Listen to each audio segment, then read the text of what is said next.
to This Week in East Brunswick. Tonight we'll hear from Mayor Jack Sinagra about the success of his scholarship golf tournament. And we'll take a look at our upcoming coverage of East Brunswick High School sports. This and more tonight, including information about homegrown corn from Pegi Ballister-Howells. We'll also have an excerpt from this month's Aging Aspects. But first, here's a look at the schedule next week here on Channel 8. Get and stay in shape with Lenore Kulik Monday morning at 10. That's on Look Great, Feel Great. At 10:30, Youth Services Librarian Kristen Lott shares stories from the library with preschoolers. In Print Tuesday night at 7 is produced by the City of Beverly Hills and features interviews with prominent authors. Titles for this month's edition include Lipstick Traces, A Secret History of the 20th Century, and A Wolverine is Eating My Leg. On For Art's Sake this month, Dolly Vasta hears about how George Street Playhouse is reaching out to the community with drama. That's Wednesday night at 7:30. And at 8, The Arts follows a choreographer from auditions to opening night of a Plays in the Park production of Maine. Thursday night at 7 o'clock and again at 8 o'clock, This Week in East Brunswick returns. At 7:30 Thursday night, Patty Sullivan investigates adult medical daycare on aging aspects. For reruns of the week's shows, check the schedule for Saturday on the Community Bulletin Board.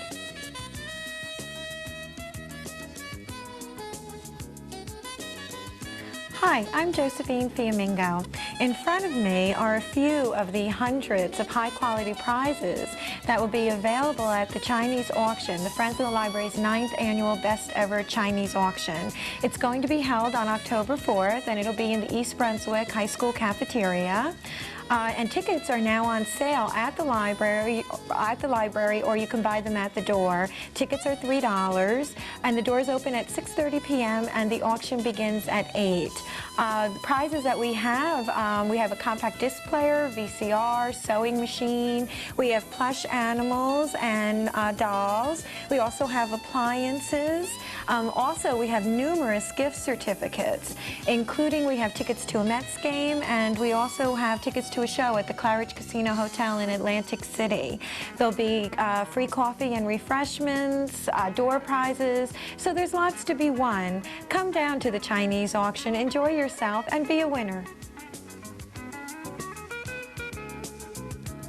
For the past 2 years, Mayor Jack Sinagra, with the help of the Township Finance Department, has sponsored the Mayor's Scholarship Golf Tournament at the Tamarack Golf Course. Finance Director Lou Neely detailed the background behind the tournament. This is the third year for the Mayor's Scholarship Golf Outing.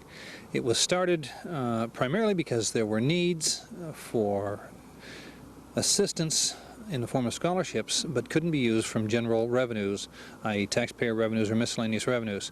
So the mayor determined to use his office to develop a way of raising funds to meet some of those needs. So why golf? Well, why golf? Because golf is, number one, it's a summer sport.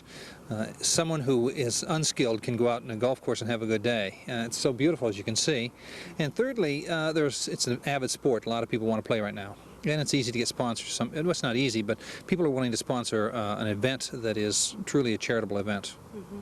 Now, is it your office that organizes and administers the golf tournament? Well, for the last 3 years, we have helped organize it. Yes, it's come out of my office as part of it.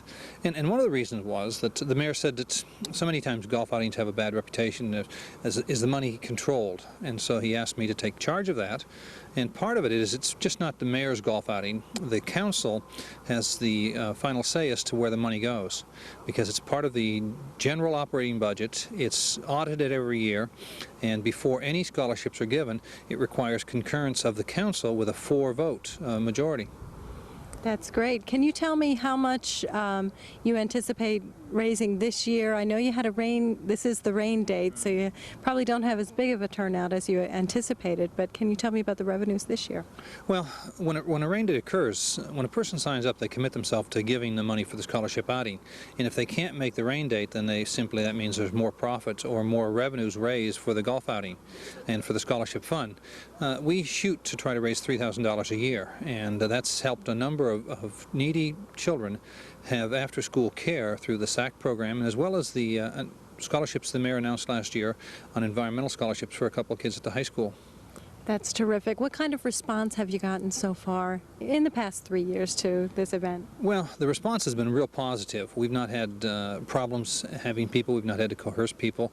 And it's not the mayor's style to try to force people to do something. It simply has been voluntarily, and we've made it known in the community and to some of the people who actually work in the community that may not live in the community, and they've responded very well. We caught up with Mayor Sinagra after 9 holes. How did your game go today? Fair, because actually the last time I played golf was a year ago in my golf outing, and you can't play once a year and be good. Do you want to reveal your score, or did you even keep score? Well, I would say what's 9 times 9 is 80, 81 for the first 9. I expect to do better on the second 9. Tell me a little bit about the background of the tournament, how you came up with the idea of having a golf tournament instead of something else. It's a nice way to raise money. There are a lot of people that will come out for a golf outing because they're golfers and they also feel good about giving to charity. So it's sort of a twofer for them. And when we set up the Latchkey program, there was a need to come up with some source of money other than from taxes. So I decided to raise the money through a golf outing. Well, this year I'll probably make an appeal to residents to send in donations to the scholarship fund in addition to the money we raise here. Because historically, for the first 2 years, we've only had about 2 people each year, residents, apply for scholarship money. These are usually working mothers that can't afford the tuition for the Latchkey program. This year, we have 14. I think that's an indication of where the economy is. And there are a lot of people hurting out there. The mayor also expressed what it was like to meet the president at last week's GOP fundraiser. It's always a thrill to meet the president. I don't care who you are and who you're impressed with, but meeting George Bush is it's a neat experience. It really is. And I got to meet him 3 different times during last Tuesday. I got to sit on a dais behind him, and it was a thrill. It really was. I admit it really was a thrill. Now, did you get to have a conversation with him, or was it hectic? The only conversation I was able to have with him is when we presented the key to the city with the 2 children. And that's the other pictures were in, out, quick, and handshakes here and there. But we did get a little chance, and he did give me a tie clasp and the 2 children a pin. When you give him a gift, he returns it with a gift. And I'll cherish it. I really... How does the president's visit help your campaign and help New Jersey in general? Well, it really doesn't help my campaign particularly. It's not that he went up there and made some speech about what a wonderful job I'm doing as mayor. It really is, it's a fundraiser. And the Democrats have a tremendous advantage. Even, you could see Governor Florio was there the night after, a couple of days after George, and they raised something like $2.5 million. Well, we had the president, and we only raised $1 million.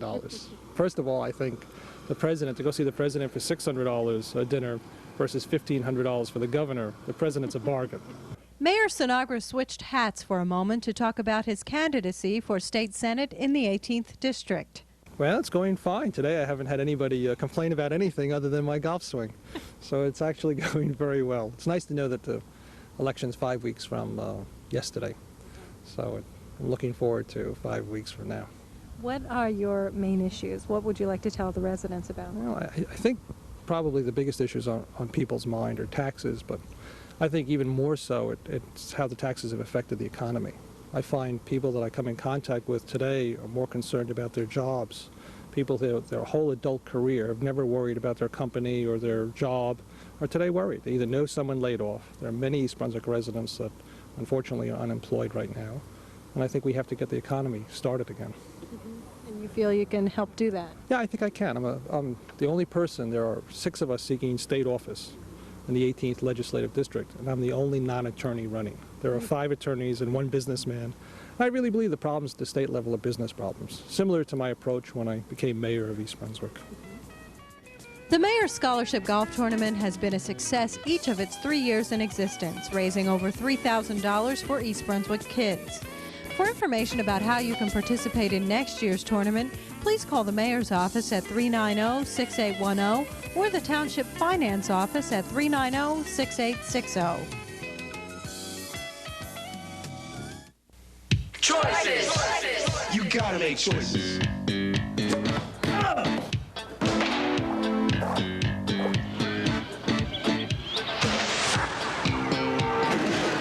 Kid, you wanna fly? You gotta buy.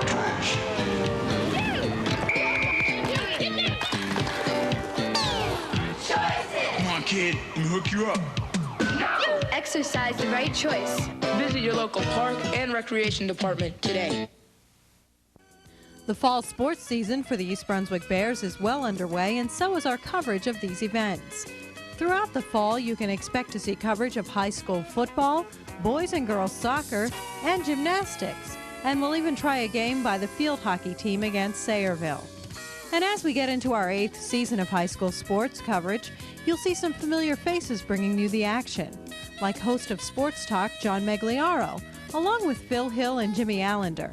And if you don't recognize the faces, you may recognize the voices of Gordy Deal and Pete Haskell, who will be bringing you soccer fans all of the action. Our next sportscast can be seen Saturday, October 5th at 1 p.m., when we'll take a look at the girls' gymnastics team, and on Monday the 7th, our football coverage of East Brunswick at Woodbridge. And just a reminder that the games are not live, but taped and shown at a later date. So check our community bulletin board for days and times of programming. Hello, I'm Alex Trebek. When an adult can't read or write, that's double jeopardy. And 1 in 5 adults in America faces this situation every day, and it's no game. But you can help. Literacy Volunteers of America will train you to teach an adult to read. Believe me, there's no more rewarding way to invest your time. For more information, simply call the following number and help someone in your own community to be a winner.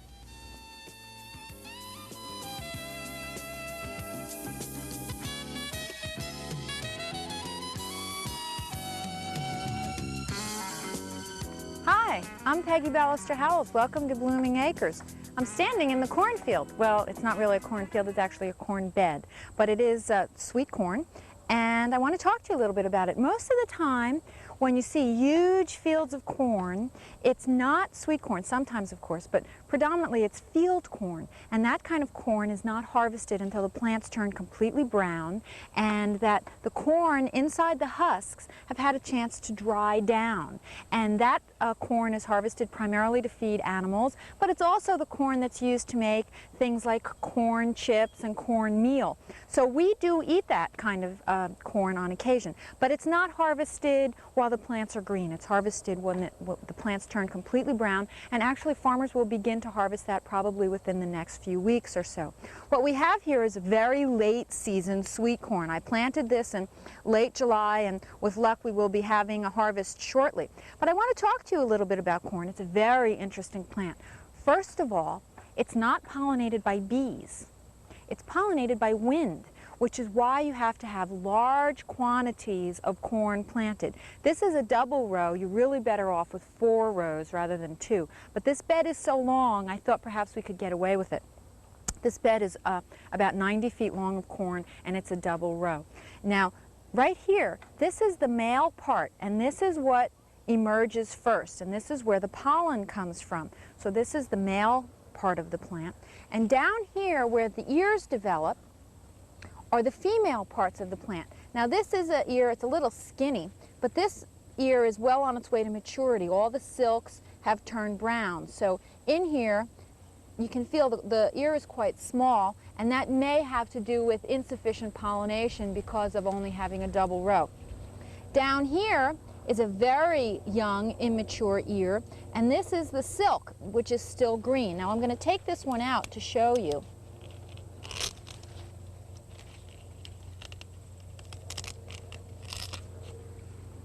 Now, these are the silks, and this is a very young ear of corn. We're going to open it up, and each of those silks on there corresponds to a developing seed or kernel. And the pollen has to blow in the air and land on the silks and travel down. Now you can see in here how the silks are each attached to a kernel. And they have to be sufficiently pollinated for those seeds to develop. See how they're all kind of sticking out there? Each one is attached, and each one will develop into a seed, so it has to be pollinated correctly and thoroughly. Now these are not seeds, not yet.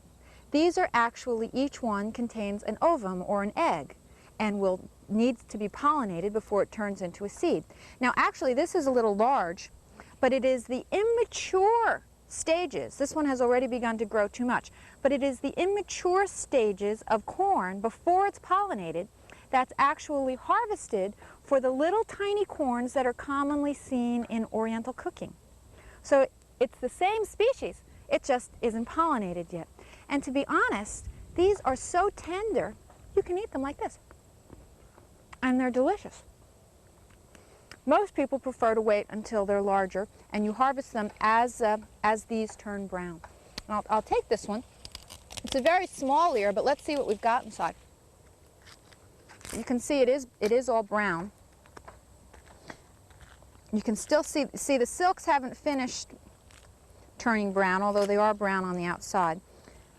This one looks like it may have had a worm in it,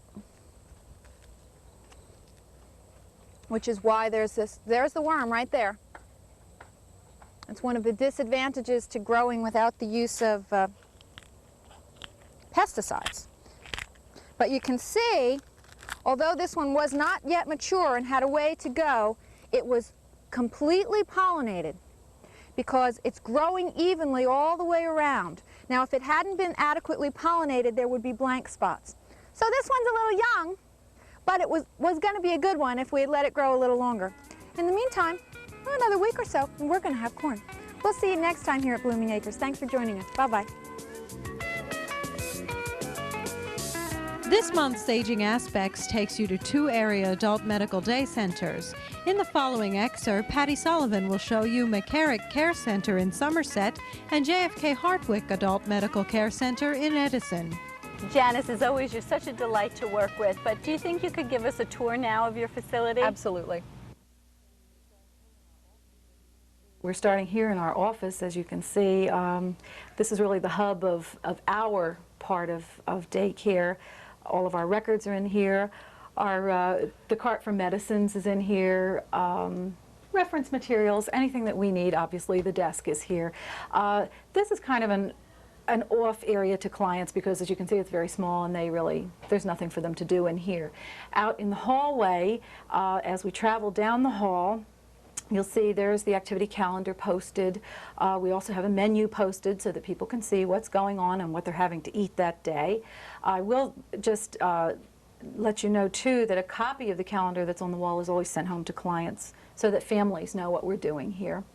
On down further in the hallway, we do have a little pantry where we prepare in the morning coffee and a toast maybe or something like that. We don't have actual breakfast, but we have like a continental kind of a thing here.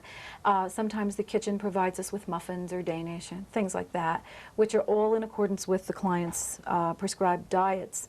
The room itself is big, it's light, it's airy, we do everything in there. We take the noon meal, the coffee clutch in the morning, activities are handled in there.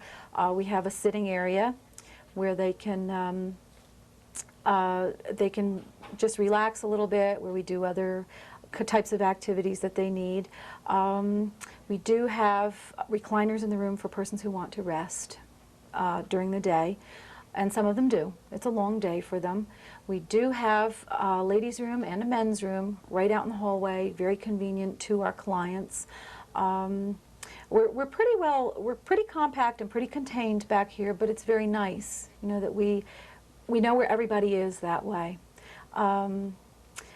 There's not really much else I can tell you about the area right now. We have a capacity for 24 clients a day. We are an average of maybe 15 a day right now, which is a nice little crowd. There's plenty of room in the room for them to enjoy themselves. And you did see the pet therapy this morning. You saw how we handled that on the one end of the room. It's really pretty much the cook's tour here.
To see this program in its entirety, tune into Channel 8 on Thursday, October 10th at 7:30, Saturday, October 12th at 10 a.m., Thursday, October 24th at 7:30, and again Saturday, October 26th at 10 a.m.